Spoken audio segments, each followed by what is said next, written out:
The story you call your life is not a recording, but a reconstruction. Yes, the memories you swear are so accurate, your greatest victories, your deepest regrets, the moments that changed everything are actually rewrites created by your own brain. And worse, what if you can't tell the difference between what really happened and what your mind invented later? If that idea makes you just a bit uncomfortable and want to know more, take a moment to like this video and subscribe, because we're about to dive into one of the most dangerous glitches in the human mind. Done? Great. Let's begin. Imagine you witnessed a car accident several months ago. You're now in a courtroom trying to help determine the truth. A defense attorney calmly asks, "Did you see the blue sedan smash into the fence?" You think back. You remember the car. You remember the sound. You nod, confident. Later, when someone asks you about the accident, pieces that were never there suddenly appear. The car was going incredibly fast. There was metal flying everywhere, maybe even screaming. You can see it clearly in your mind. But none of that was mentioned.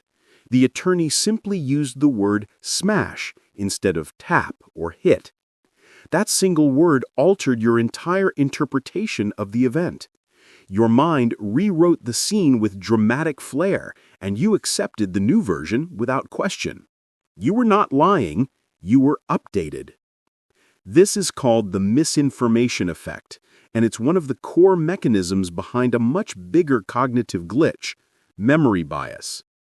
We like to imagine memory as a video player that faithfully stores the past. But memory is much closer to a computer program rendering a scene from scratch every time you play it. It doesn't load the original file, it rebuilds it. And every rebuild is a chance for errors, edits, and upgrades that feel real. You don't remember the event, you remembered the last time you remembered it. The reason runs deeper than forgetfulness. Your brain is built for efficiency, not accuracy. Perfect storage of every detail would burn an enormous amount of energy. So instead, your mind compresses data, fills gaps, and prioritizes emotional meaning. It keeps the parts of the story that help your identity feel stable and throws away the rest. The past becomes a flexible narrative designed to make the present easier to justify.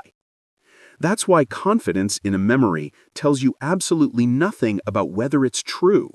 In fact, the memories you're most passionate about are often the most edited, because they are the ones you revisit the most. With each retelling, especially if it's emotionally charged, your brain strengthens the story, not the accuracy. It smooths out contradictions. It makes you look slightly better. It makes the other side appear slightly worse. It keeps the version that protects your ego. There are multiple glitches inside this broader vulnerability. Suggestibility means your memories can be modified by how someone phrases a question. Source amnesia means you might remember a fact, but forget whether it came from a scientific study or a stranger's tweet. Consistency bias means that if your beliefs change today, your brain may edit your past beliefs to match, so you never feel like you were wrong. It's active self-deception, automatic and invisible. Two siblings can recall totally different versions of the same childhood moment. Two friends can remember opposite outcomes of the same argument. Couples break up over memories that feel like proof, and everyone walks away thinking the other person is lying. But the truth is far more disturbing. Both people may be telling the truth as their brain currently stores it. They just no longer share the same past. This is not a quirky trick of the mind. It shapes every meaningful decision you make. Your identity is built on what you think you've lived through. Your relationships depend on shared memory. Your judgments about who to trust, who to fear, who to love, all rely on data that may have been corrupted years ago. And yet, you continue forward with absolute certainty. But this glitch doesn't only threaten your personal life. It is a weapon when used intentionally. If someone can manipulate the way you remember the past, they can control how you behave in the future. Marketing agencies do it, politicians do it, media systems do it. They know memory is editable. They know your brain chooses the story that feels true, not the one that is true. And they are ready to take advantage. Entire industries are built on hacking your memory. Advertising doesn't just want you to know a brand. It wants to attach that brand to specific feelings, moments, identities. Maybe you remember drinking a certain soda during the best summer of your life, or the car your parents drove when everything felt safe. The product itself might be completely ordinary, but the memory is golden. Marketers stimulate nostalgia because nostalgia is one of the easiest memory files to rewrite. They create ads that feel like they are bringing back the past, when in reality they are writing a new version of it, one where their product has always been part of your happiest days. You think you're buying a drink or a car. You're actually buying a story your brain now believes. And in politics, the manipulation is even more precise. Politicians and strategists know that events only matter if people remember them. So they don't need to change what happened, only how it's described afterward. A scandal becomes a misunderstanding. A peaceful protest becomes chaos. A minor success becomes a historic victory. Repetition turns suggestion into recollection. Over time, your brain stops recalling the original event and starts recalling the narrative. This is memory warfare. They're implanting the version of the past that benefits their future power. Social media adds another layer. Every scroll delivers narratives, commentary, jokes, and emotionally charged headlines that shift your interpretations of things you once believed were straightforward. If a post makes you angry, afraid, or validated, your brain integrates that feeling into the memory. The algorithm doesn't just track what you look at, it shapes the memories that define who you think you are. You believe you're forming opinions. Often, you're just storing updates to old memories. This glitch in how we remember isn't something we can turn off, but we can learn to defend against it. The first step is acknowledging that memory is a living document. Your brain is always ready to revise history. So you must create friction. You must slow the process down. One of the most powerful techniques is to externalize important information. Don't rely on your brain to store key details of serious moments, commitments, or decisions. Write things down in the exact moment they happen.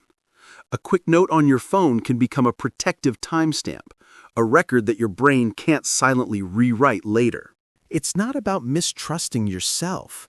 It's about recognizing that your mind is a fiction author disguised as an archivist. Another effective strategy is to challenge your own role in emotionally intense memories. If you remember a fight where you were absolutely the victim or unquestionably the hero, pause. Ask yourself what the story would look like if someone else narrated it. What parts might be missing?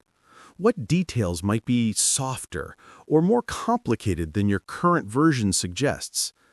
This simple internal debate forces the brain to search for forgotten data and makes the memory less vulnerable to distortion. And then, before you confidently act on a memory, ask the critical question, where did I first learn this? If the answer is vague, if it feels like I just know it, that's a warning sign. Treat uncertain memories like unverified files. Don't spread them. Don't use them to judge others. Don't build your identity on them. Your brain is capable of rewriting what you witnessed yesterday. Imagine what it has done to what you witnessed years ago. You are not helpless against this glitch, but you must be humble. Certainty is not proof. Confidence is not accuracy. The very fact that a memory feels real might be the biggest illusion of all. Protect your mind from hijacking by questioning the stories you tell yourself. The version of the past you rely on today determines who you will become tomorrow. So now, it's your turn. Have you ever sworn a memory was true, only to discover later that it was wrong? Maybe a friend showed you a photo that proved the event happened completely differently. Maybe you remembered winning a game you actually lost. Maybe you're convinced you saw something that physically couldn't have happened. Tell us your most unbelievable false memory in the comments. Let's compare our corrupted save files and see how widespread this glitch really is. If this exploration into the hidden bugs of the human mind intrigued you, hit the like button and subscribe for more videos that reveal how your brain tricks you every single day. And remember, your memories feel like reality, but that doesn't mean they are reality. Stay curious, stay skeptical, and never assume your past is exactly what you remember it to be.